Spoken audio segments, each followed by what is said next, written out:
राजा विदुरथ और सरस्वती देवी की बातचीत। श्री वशिष्ठ जी कहते ही श्री राम यूं कहकर जब मंत्री चुप हो गया तब भूपाल भूतल पर पद्मासन लगाकर हाथ जोड़े सिर नीचा किए बैठे रहे।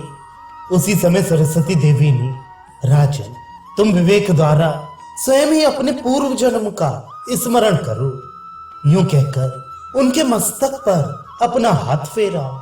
देवी सरस्वती के कर स्पर्श से राजा पद्म विदुरथ का हृदय अंधकार एवं माया सबके सब नष्ट हो गए। उनका हृदय अत्यंत विकसित हो गया। उन्हें अपने पूर्व जन्म का वृतांत इस प्रकार स्मरण हो आया जैसे वह उनके अंतःकरण में स्फुरित होता हुआ सा स्थित था। फिर लीला के कर्तव्य के साथ साथ शरीर और एक छत्र राज के त्याग, सरस्वती के वृतांत, लीला की विशेष उन्नति और आत्मकथा को जानकर राजा समुद्र में गोते लगाते हुए की तरह विस्मय में पड़ गया। वह मन ही मन कहने लगा, खेद है, सारे संसार में ये माया ही व्याप्त है। इस समय इन देवियों की कृपा से मुझे इसका पूर्ण ज्ञान हुआ है। राजा ने पूछा, देवियों, मुझे जो अपने अनेक कार्यों का, परदादा का तथा अपनी बचपन एवं युवावस्था का और मित्र तथा बंधु बांधवों का स्मरण हो रहा है, इसका क्या कारण है? श्री सरस्वती देवी ने कहा, राजन, मृत्यु रूपी महामोहमयी मूर्छा के अनंतर उसी मुहूर्त में गिरिग्राम निवासी उस ब्राह्मण के घर के भीतर आकाश में ही स्थित ग्रह के मध्य भाग में जो मंडप है, उसी के अंदर तुम्हारे जन्म आदि दृश्य प्रपंच आभासित हो रहा है। वहीं निर्मल आकाश की भांति स्वच्छ तुम्हारे चित्त में ये विस्तृत व्यवहार भ्रम स्फुरित हुआ है। ये मेरा जन्म हुआ इक्ष्वाकु वंश ही मेरा कुल है। पूर्व काल में मेरे पितामह आदि इस नाम वाले हुए थे। मैं पैदा हुआ जब मैं 10 वर्ष का बालक था, तभी मेरे पिता इस राज्य पर मेरा अभिषेक करके स्वयं परिव्राजक होकर वन को चले गए। तदनंतर मैंने दिग्विजय करके अपने राज्य को निष्कंटक बनाया। फिर इन मंत्रियों तथा पूर्ववासियों के साथ पृथ्वी का पालन करता रहा हूँ। यज्ञ कर्मों का अनुष्ठान तथा धर्म पूर्वक प्रजा का पालन करते मेरी आयु के 70 वर्ष व्यतीत हो चुके। इस समय इस शत्रु सेना ने मुझ पर आक्रमण किया और उसके साथ मेरा भयंकर युद्ध हुआ। युद्ध करके मैं अपने घर लौट आया हूँ और यहाँ पूर्ववत स्थित हूँ। ये दोनों देवियां मेरे घर पधारी हैं और मैं इनका पूजन कर रहा हूँ, क्योंकि पूजित होने पर देवता मनोभिलाषित पदार्थ प्रदान करते हैं। जैसे सूर्य की प्रभा मुखलित कमल को विकसित कर देती है, उसी तरह इन दोनों में से इस एक देवी ने मुझे यहाँ ऐसा ज्ञान प्रदान किया है जो पूर्व जन्म की स्मृति को जगाने वाला है। अब मैं कृतकृत्य हो गया हूँ और मेरे सभी संशय नष्ट हो गए हैं। मैं शांति लाभ करूंगा, परम निर्वाण को प्राप्त होऊंगा और केवल सुखरूप होकर स्थित होऊंगा।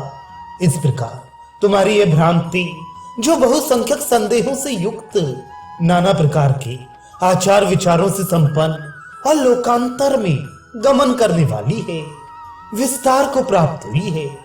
पहले जिस मुहूर्त में तुम मृत्यु को प्राप्त हुए थे, उसी समय यह प्रतिभा अपने आप तुम्हारे हृदय में आविर्भूत हुई थी।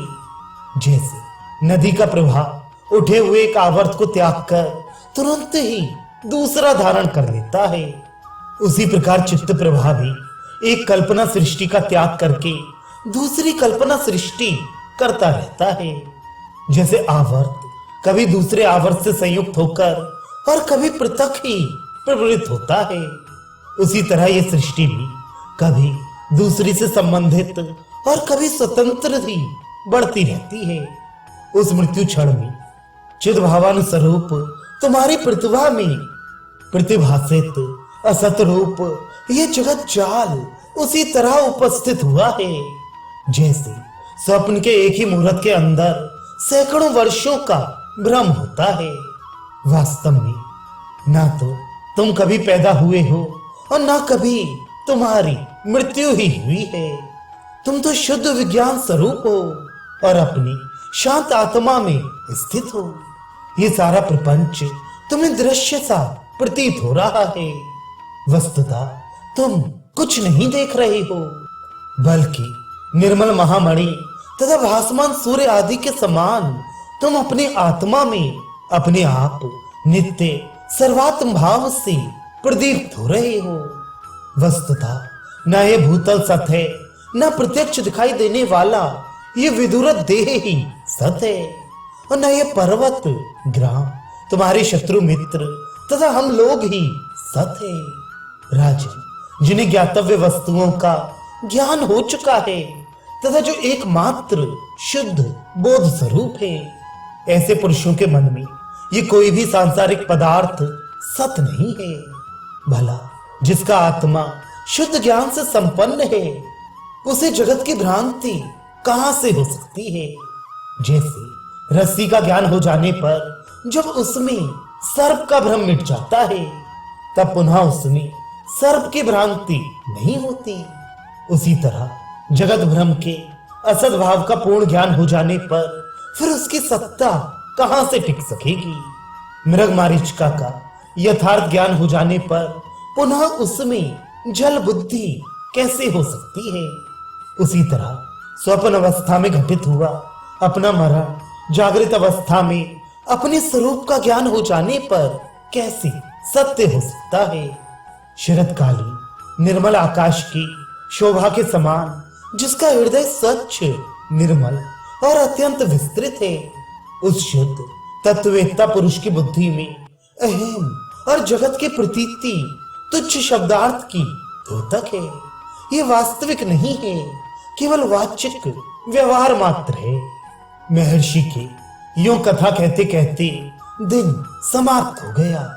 भगवान भास्कर अस्ताचल की ओर प्रस्थित हो गए और मुनि मंडली महर्षि को नमस्कार करके सायकालिक विधि संपन्न करने के लिए स्नानार्थ चली गई। रात्रि बीतने पर सूर्योदय होते होते पुनः मुनि मंडली एक साथ सभा में उपस्थित हुई।